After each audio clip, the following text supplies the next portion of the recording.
Hello everyone, welcome back to my YouTube channel. Today is a special episode, and why is that? We have a special guest with us. I know, it's the first time, and I'm so excited. I am very excited. And who is this special guest? You will have heard me. I've always been flaunting about this person. I've always been saying papi. And today, for the first time on this YouTube channel, welcome with me, Pastor. Papi, Pastor. Don't mind me. Welcome with me, Papi, Pastor, Festus Oluwasegunfunmi. Hi everyone, my name is Festus Oluwasegunfunmi. Don't mind her, she calls me Papi, but all right. So I'm Festus Oluwasegunfunmi. It's a pleasure being on this YouTube channel today. For the first time. For the first time. Hopefully there will be more editions where she would find me worthy to be here. It's a no. Although as a book, we have to book for like 2 months. Well, but thank God not up he's to here. a month. Auto is up to a month, Papi. All right. No, hold you 1 month low. Oh, okay. But thank God he's here. All We're right. happy to have you here. Thank you so much. I think last 2 months where I was talking about parents, your children, what you do is how they act. They do 90% of what they see you do, and 10% most of the time of what they hear you say. Absolutely. So, Absolutely. and I said not just kids. I made reference to my toddler. How you can look it up if you've not seen the video. So today we are talking about teenagers. Okay. Because I remember that video was just about children Okay. and children generally. But today we are going to be specific. Okay. We are deliberating on teenagers, All right. the upbringing, what's happening, what went wrong. Because we know that there's this Generational shift, I should call it. yes. What went wrong? What's happening with the parenting of today? When I mean today, I'm not saying you're just the parent of. I mean Yeah. maybe far back as 1990. No, let me say The 2000. 90s. No, Okay, let me in say the early 2000. 2000s. Yes, like yes, 25 years back. So I'll start with that, Papi. What went wrong?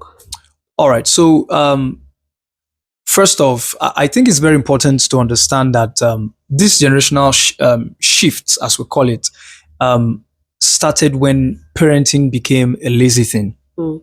People gradually became lazier than expected. Before now, parenting used to be like a full-time job. Discovered that our parents had all the time in the world. They were deliberate. They were doing everything to ensure that every child turns out well. Not only did they do everything, it was more like a community effort. Everybody around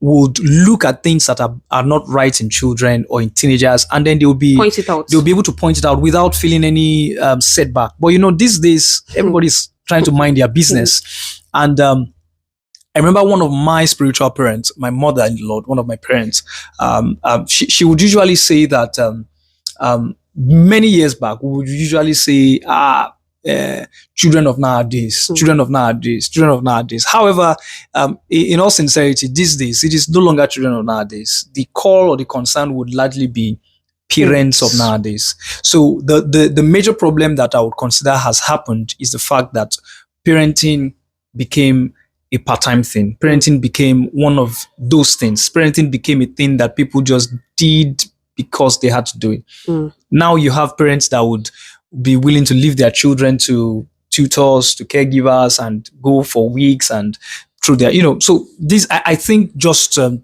bring it to context for this quick conversation, I would call this a parenting thing, and that's the gap. It's not just a generational gap because of Gen Z parenting or whatever. It's actually a major gap in parenting ideologies. So you mentioned I'd like to pick, because we're trying to make a balance and we're trying to correct some wrongs. All right. So you mentioned that parenting is now like people are seeing it as a part-time, and back in the days it was usually like a full-time something. Yeah. So are you saying that back in those days we didn't have parents that used to travel and like, I'll use myself as an example. Okay. I was raised by a maid. Okay. And it's not as if my mom was not in the picture, but she was a 9 to 5er. Okay. She would leave 5 a.m. and she would get back. it's not as bad as it is now that you see parents, especially mothers, coming back 10 p.m. I think that then I think latest is 6, 7. Yeah. But she was still in the picture. Yeah. Actually, because I remember my mom raising me, even if the maid was in the picture, Okay. I wasn't neglected to. So, what is it that you are saying that I don't want to believe that is the job that is the issue? So it's not the job. Okay. We had parents that were career people. We had parents that in my own time in the mid 80s, we had parents that were travelers. You know, the people that were good business people were people that were maybe you are buying from Kano and then you're selling in Lagos, or so they would usually travel. But it's not just that. If you remember what I said while I was speaking earlier, what I said is there was a deliberate the parenting was a deliberate thing, and it was not just left to the parents alone. Neighbors could parent, friends and family members could parent. But these days, it appears like even parents are shielding their children from other people trying to parent, which is also something I would agree with to some extent. Because, for instance, I don't personally allow my children to mix up with other people's children, except for the church space, and all of that, their school, and even that we try and identify things that are wrong and try and correct them consistently. Now, the reason is because how I'm raising my children and the things I'm hoping to get from my children is not necessarily what another person is making deliberate efforts for. So that gap right there is what I am trying to point out, that there is a gap in parenting. I am deliberate about parenting my children at every moment, at every time, whether I'm there or not. But most parents are like part-time parents. And when I say part-time, it's not like they are not always available physically, but there is this consciousness that I am parenting a child. It's not just that I'm a parent of a child. It's not that I'm just a father. Even if I'm a father, it goes beyond just being the father. I am fathering a child. I'm fathering children. It's even from just being their father. Now, that right there, it's like the major difference. People are fathers who are not deliberate in the responsibility of fathering children. People are mothers who are not mothering, So all of these things are what I'm trying to point out when I say that there is a massive gap. I understand. So I'll take the two words, intentionality and consciousness. Yes. So that's irrespective of your job description. Yeah, absolutely. Even if you're traveling around the world, the intentionality and the consciousness and the deliberate effort. The one of the things I learned from my parents was the fact that parenting does not cease. Parenting is not something you do and then you take a break from. For instance, I'm sitting in the parlor, my child has his leg on the chair, on the couch. I correct it. I wouldn't say he's a child. Let's leave it to him, because if he does that in the house, he would go outside sometime and do something. Something similar. Home, So parenting for me is not something I do when I now want to maybe pay school fees or pay this or pay that. It's something I am doing every daily. Time. If my son is walking and he's not walking head straight, I am parenting him. Hey, young man, hold your heads high. If all of these little things are the things that reflect into what the child actually becomes in the future. Okay. Speaking of little things, I remember this. It will take me into talking about morals. Okay. Because look into the generation of today, lack of morals. Absolutely. Lack of morals. I remember some morals. I remember when you find two adults talking, you don't interfere. I remember when they are talking, even if you're in the parlor, you can't even look at their mouth when they're talking. I remember when you see an elderly person coming, you don't bump into the person. You wait for the elderly person to pass by. The interesting thing is, all of those things were not necessarily taught at some point for my own generation. They were not taught because they are taught our elderly ones. And because you had seen your elder brother obey those things, you grew up into doing them. One of the things I do with my wife when with our parenting effort is that we try as much as possible to raise the first child in the most clear, cut, simple, basic ways. Then others can follow. Others will follow suit. You understand? Now, what you just mentioned about the fact that a child knows what to do, what not to do, they don't need to tell the second child. They train the first, supposedly, he trains the others.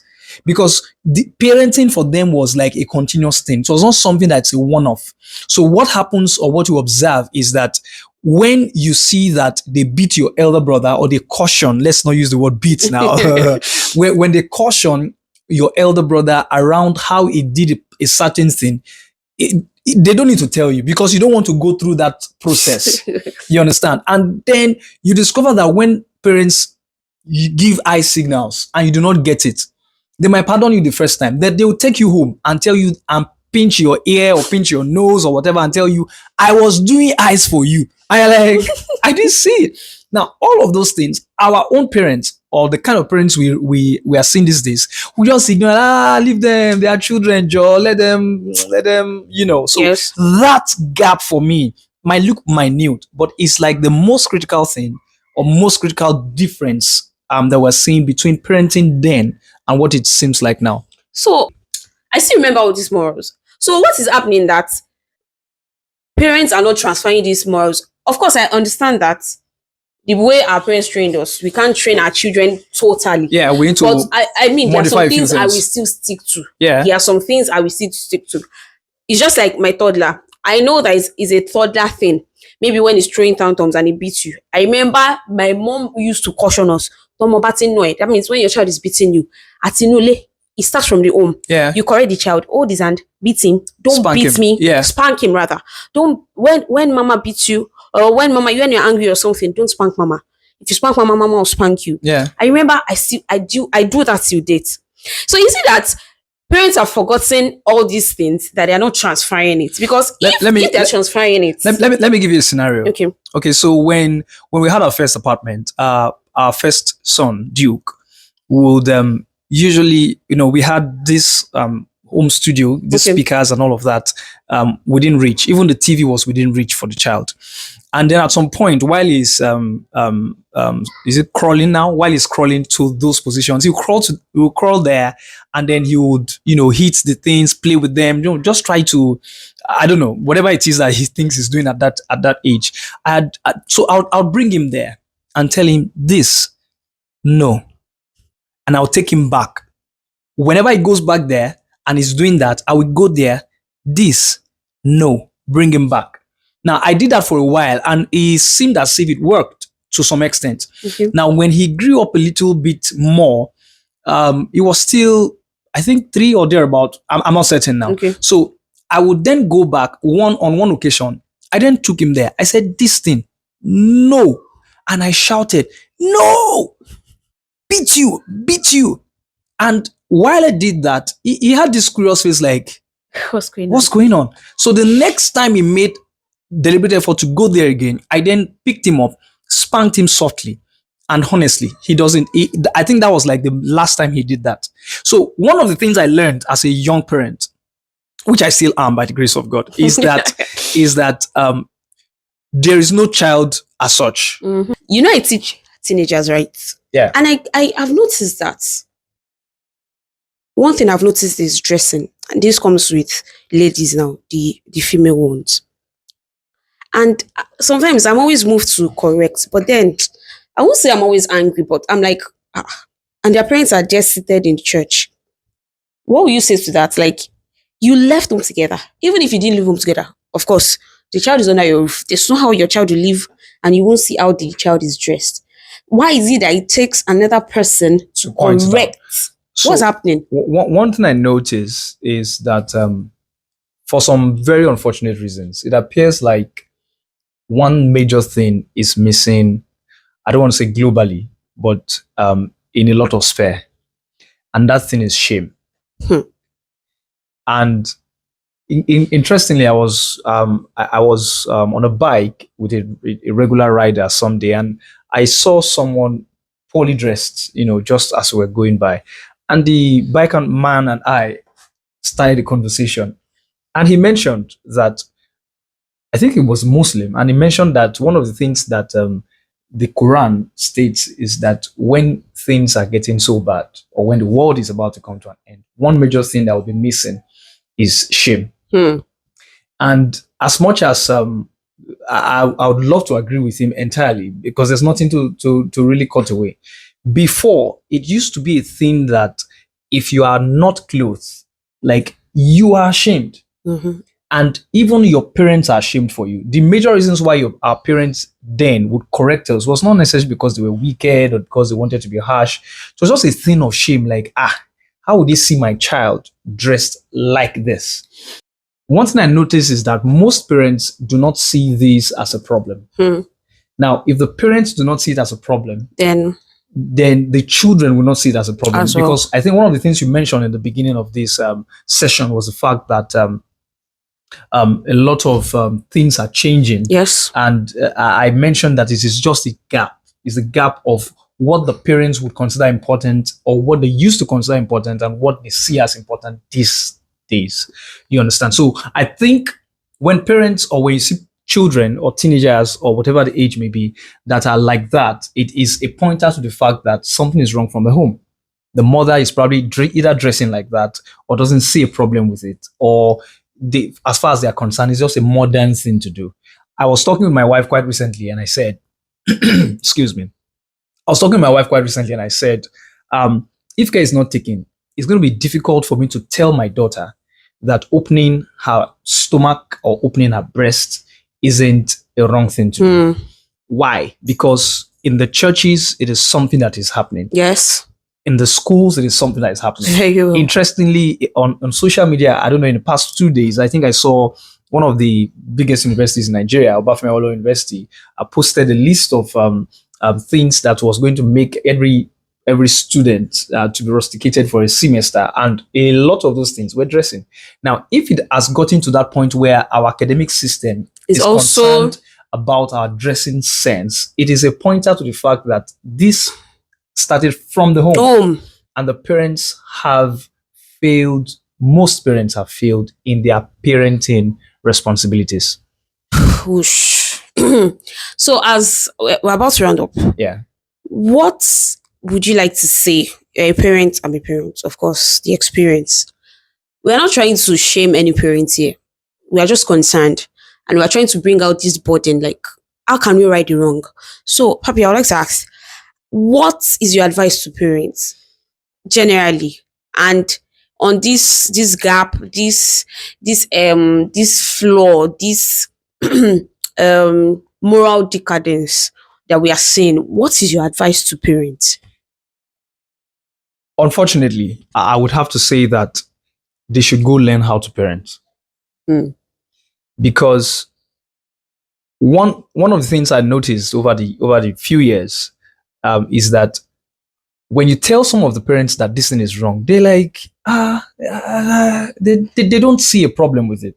And when you don't identify a thing as a problem, you cannot provide any solution. You cannot even be willing to provide a solution or to even accept a solution.